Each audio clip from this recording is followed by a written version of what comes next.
the referee lets Fury do what Fury does, lean on you, be there, use his elbow and...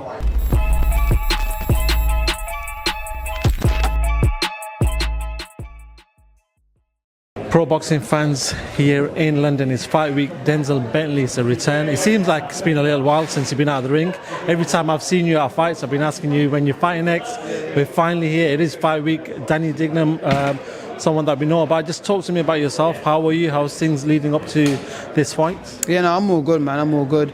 You know, just been preparing for this fight, and you know, before I got the day, obviously I was enjoying myself. You see me at boxing events, and like I say, I'm a fan of boxing, so I'm all going to be around, you know, good fights or good boxing events. So yeah, that's me. But you know, now it's my turn now, and time to put on the show on Saturday.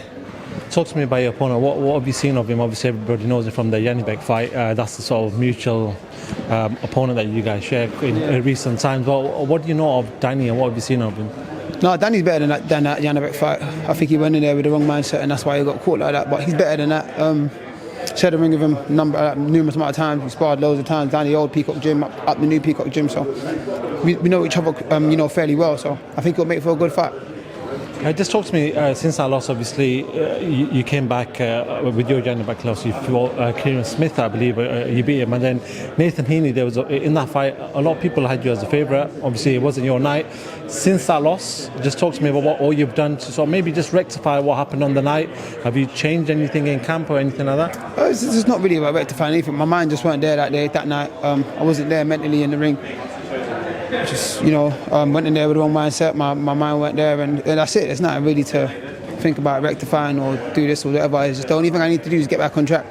You know, losing to Heaney set me back a lot, so I just need to get back to where I left off, and I think this fight can do that for me. How important is it that in 2024 you sort of, I know this is going to be your first fight, but you get the ball rolling? It has been a little while. It's been about I think it's about 6 months since you've been out of the ring. That, you know, you get the ball rolling. You have a couple more fights this year. Yeah, probably about 6 months, 7 months. But it's important. I'm a fighter that likes to stay active. I'm always in the gym, so I like to stay active. I like to be out there competing, fighting, and you know, being under the spotlight. So it's very important. I'm not one of the fighters that fight once a year, and I'm happy with that. And I don't get paid enough to fight once a year neither. So I like to fight, you know, 3 times a year, 4 if I can. But obviously my first fight's in May, so it's probably unlikely I'm going to get 4 fights. I'll be lucky to get in 3, but hopefully they're 3 good fights. Nathan Heaney, is that the rematch that you want? Obviously, he's going to have to go through a rematch with Brad Pauls right now, I think. I'm not sure what's going on. There is a magnificent 7 card that they're going to sort of talk about. But is that the fight on your mind after this fight? If it's there, yeah. No, but I've got to focus on this. So can't be thinking about Heaney now when I've got a dangerous guy and Dignum in front of me. I think Danny's better than Heaney. So, you know, I've got to put on a performance, you know, get through Danny, and then, we see where we go next. And if that rematch is there and it's available, I'll take it. If not, then we move on. Boxing's in a great place right now with the inclusion of the Saudi, you know, with Turkey Al Sheikh. We know that there's going to be another 5v5 in September in London.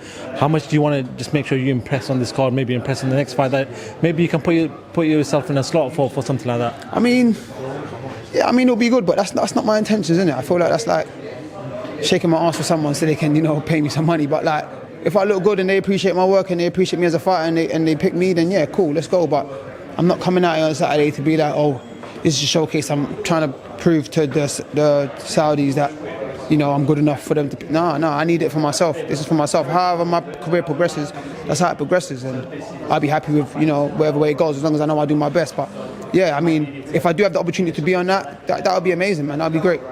Just a final 2 from myself before I do let you go. I do want to talk about the big fight next weekend in Saudi Arabia. Undisputed Tyson Fury, Oleksandr Usyk. We know what's happened in the last few months with the cut and everything else. Talk to me about this fight. Break it down for me. How does this fight play out in your eyes? It's a good fight, man. It's a good fight. I mean, it depends on...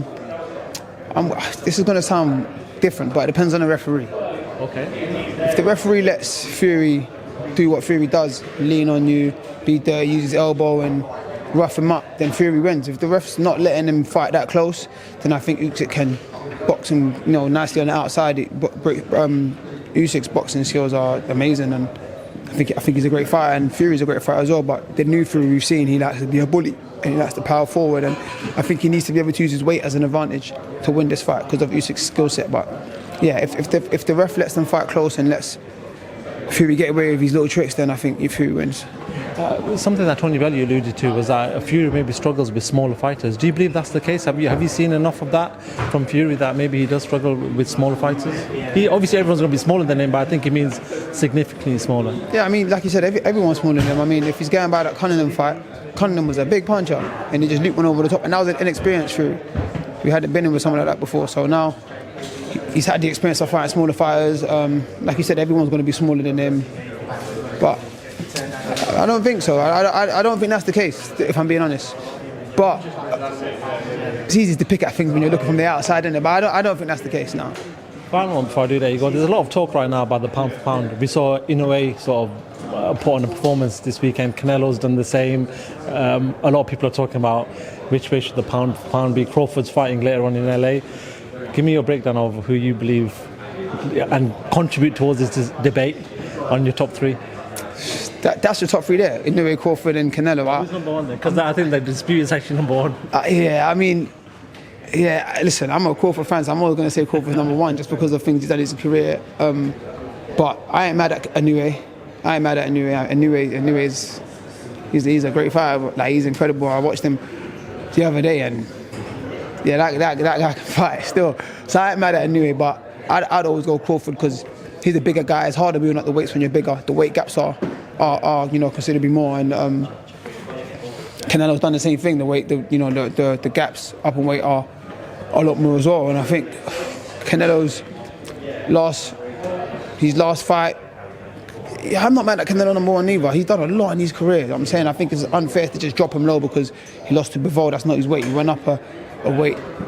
The guy came in the game. He won his first title at 154. He went up to 175. That's crazy. You know what I'm saying? So, and he tried his best. He won a title up there. But I ain't mad at either of those number one. But I'd personally put Crawford in it.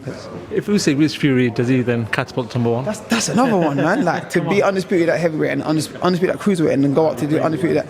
He's number one. Like, that's it. Undisputed. He's number one. I give him that. Crawford, my guy. But if Usyk beats Fury, I think he's number one still. Listen, Denzel, only a couple of days away from your fight. Just a quick message to your fans. Are going to be turning up on the night, and people are going to be watching on TNT. Yeah, man. Listen, I appreciate your support always. I'm there to put on the show for you guys. I hope you enjoy it. And listen, man, let's get back on track.